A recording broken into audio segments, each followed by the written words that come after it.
Hello. Yeah, unusual for me to make a video on a weekday, even though it's close to weekend. I've just kind of been thinking, ever since the NX, ever since people kind of just thinking that this is all right and that they could just come out, if this NX thing is a console, that they could come out in 2017, 2018, and how I'm against the idea and how I think it's bad, risky, and there's a better idea than that than to completely risk and alienating. And in this video, it's going to kind of relate to it. And yeah, so going forward, there were standards in gaming. I guess in terms of the mass.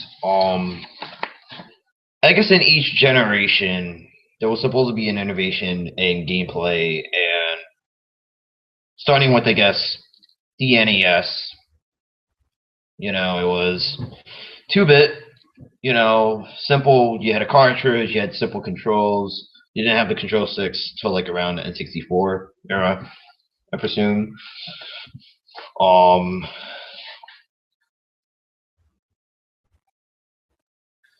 and you get a cartridge, you put it on the system, and you turn on the system, and then boom, simple.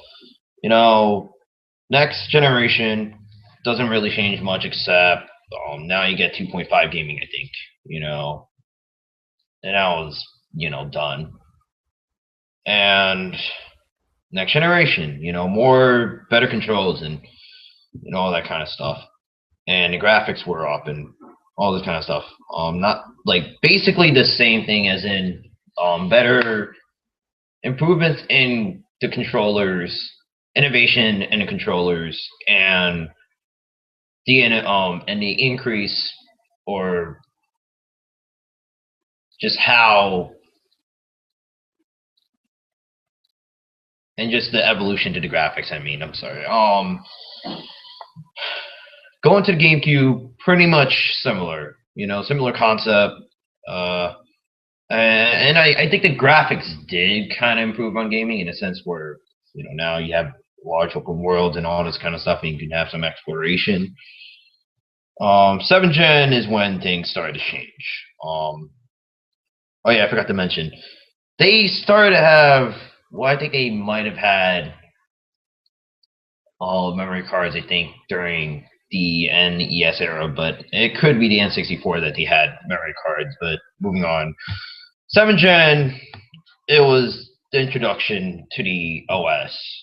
The OS had a big improvement, like a big innovation, and it changed gaming.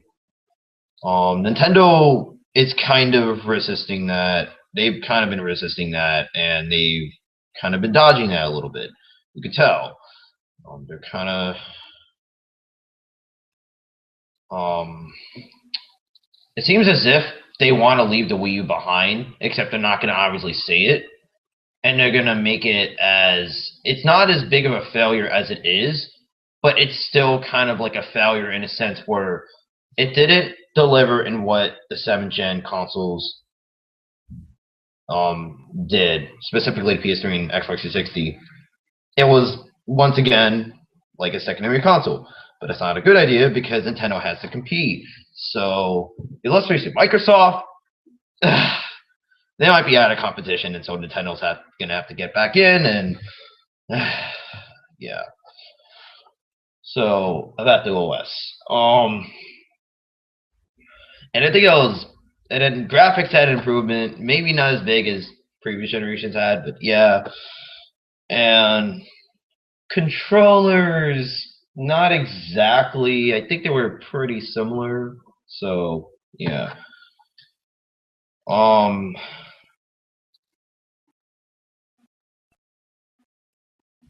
and then we moved to the 8th gen, having improvement in OS, the usual kind of stuff that carried over before.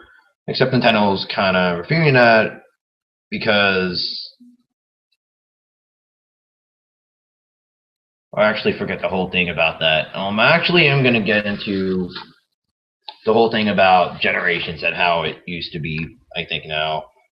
And I mean, finishing over in what HN did right now at least. They just basically did kind of similar things, and there wasn't that many new things really right now. So yeah. Now moving on to console generations.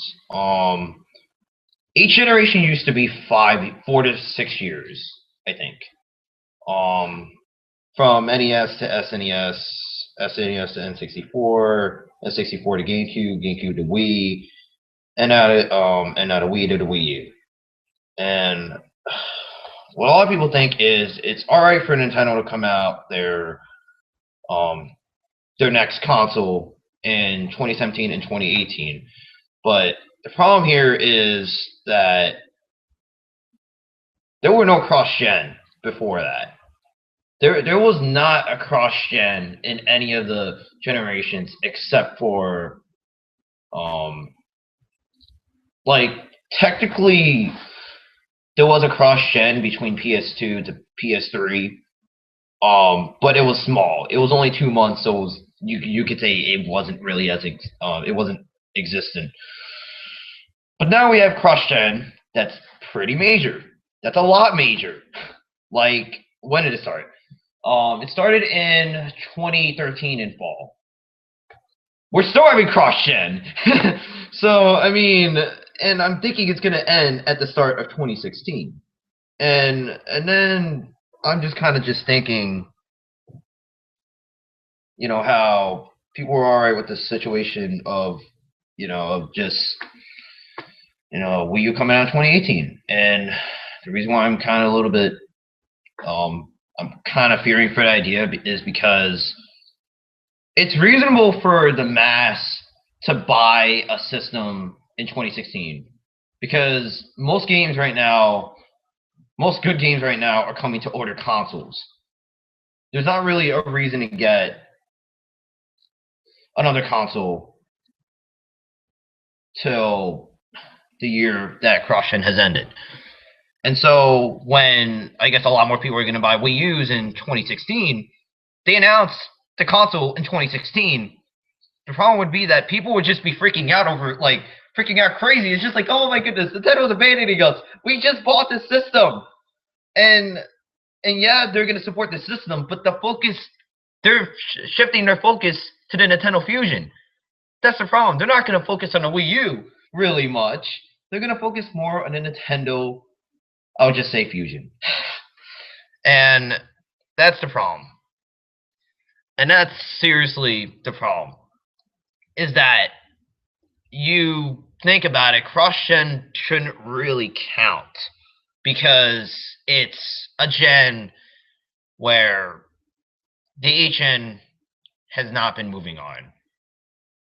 It has not been moving on. It's where it's the transition from people getting the systems. And we haven't even seen that much of a new thing for the HN consoles. So what's the point of hurrying to another generation when we still have yet to truly experience HN without cross-gen? And so, I mean, like, the standards have changed. Because of cross-gen, we shouldn't really just say, like, the lifespan matters, because if you think about it, is there a reason to get it if you're going to play on the PS3 and 360 more because it has more games and because it's going to have newer games coming out in the future in a couple of years? You're probably going to wait till 2016. You're probably going to wait till, I mean, reasonably, you're going to wait till cross-gen ends. And yeah, cross-gen right now is going to most likely end in 2016. And they're going to announce it. If they announce it E3 2016, it's, I guess you could say, I think I kind of know why they're kind of saying this. It's probably because they got their consoles at launch, and so they're feeling all right with it because they got their consoles at launch, and so they don't feel it. But for people like me, well, I mean, I got this 1 year after launch, but I didn't start playing it like it should be played more until like the fall of last year. And that's the problem, is that now they're giving up this, or now they're giving us the information 2 years after we still have yet to truly fully experience the Wii U as it should be. And it's just like, honestly, if cross-gens are going to happen, then we shouldn't. Because let's just say this whole thing comes true. Let's just say this NX thing ends up being the successor to the Wii U, and it comes out. A lot of people might not be buying the system because they're still, they still want to experience HN, because we're just not ready to move on. We have yet to truly experience HN before we can move on to 9th gen. And to make that even worse, we're going to probably have another cross-generation. And do we want another cross-generation a few years after we just got out of this long one, sort of? This major one? The biggest one? Probably not. For me, no. I mean, and it's just kind of like the standards have changed. If cross-gen has yet to come, we shouldn't really consider the cross-gen that's happening to be the lifespan of the console. It should be 5 years after cross-gen, and that would be the lifespan of the console. That gives it 5 years. That's enough. That's reasonable. They gave the system enough of a time to live, let's just say, without cross-gen. And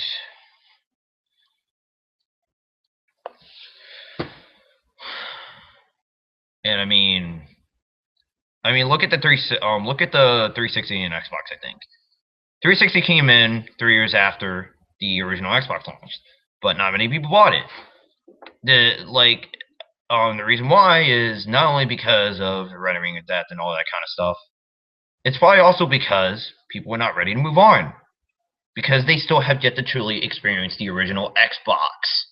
So the Xbox was given 2 more years to fill in that lifespan. And so it was given 2 years. So it came out in 2002. Xbox 360 came out in 2005. 2 years, 5 years, or around 4.5 years. But they're not going to give the Wii U They're not going to give you Wii U the full 5 years that it deserves and needs. They're going to let the 5 years include the cross-gen that's happening, and it's just kind of like, I want to hear people's reason why they're all right with, the successor to Wii U coming out in 2017 and 2018, without taking into consideration the cross-gen, without taking into consideration Nintendo's situation right now. And it's just kind of like, for what I have to say, they shouldn't. They should market better. And let's face it, they are playing safe. They admitted that it is not primary or something. They admit that it's a second best console or something like that. And all I gotta say is just, okay, you don't have as many third-party multiplats. Why even if those third-party multiplats are mediocre? You can release the exclusives in each genre that could outshine the multiplats and market it better, and a lot of people would want to buy your exclusive because it would be better, more creative, and more innovative. Why would people want to buy a mediocre game when they could just buy that? And if you update the OS and stuff, you'll receive the same praise, I guess you could say, or something. And also with this digital universe, which I advise you to do, I guess, that I made, I think, last video or something, or a couple videos. Do this universe type of thing, because it's going to guarantee you it's going to fill in the gap of that 5 years after cross-gen. And then after that, you can just be ready for ninth gen in 2021. You could do whatever you want in 2021 because at least you filled that 5 years. But you're not going to do it with the Wii U because you just think it's, or because you're just stubborn, or you're playing it safe, or you think the Wii U is a failure. Not as big of a failure as I think, but it is still a failure. And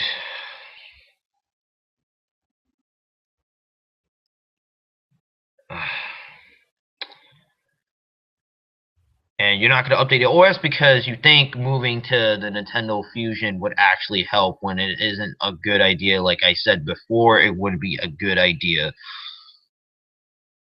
because a lot of people wouldn't be ready to move on. And even if it's hard to get into something like cross-game chat or something, you rather just do it throughout. How many years do you have?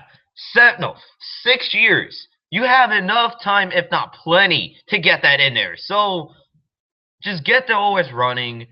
Hardware teams, keep making the good hardwares, or keep the hardware. But all the development teams, all the software teams, all the OS teams, stick with the Wii U for 6 more years.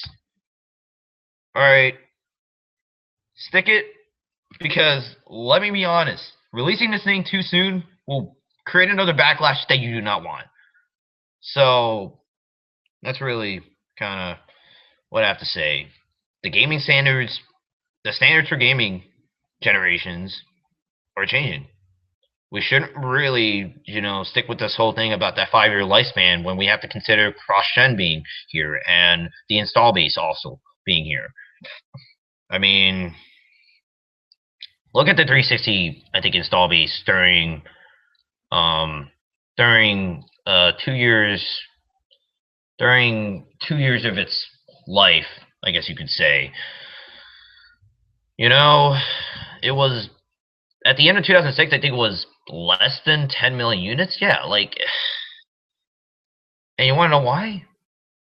Which is the reason why I just said it before. Not only Ring of Death, but also because people are just not ready to move on.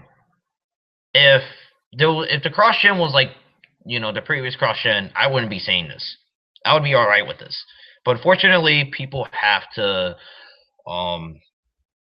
use the standard. And all I gotta say is just listen. The standards have changed. Cross-gen is the new thing. So instead of expecting this console, we shouldn't even expecting a 9th-gen console that soon. We should expect what this 8th-gen is gonna offer. Because let's face it, 8th-gen hasn't done much of anything new, really. Like, it didn't do a lot of things that were that much innovative. It still has to. So give this 8th generation a chance. Give it that 5 years of leap, and then we can move on. And what the 8th-gen kind of did, they pretty much improved on all the aspects of what was the previous generation. There wasn't anything that much innovative and new as the social integration from the 7th-gen. But what I would like 8th-gen to do, and this would, kind of tie into what Nintendo has been doing, which is a crossover thing, is make a digital universe that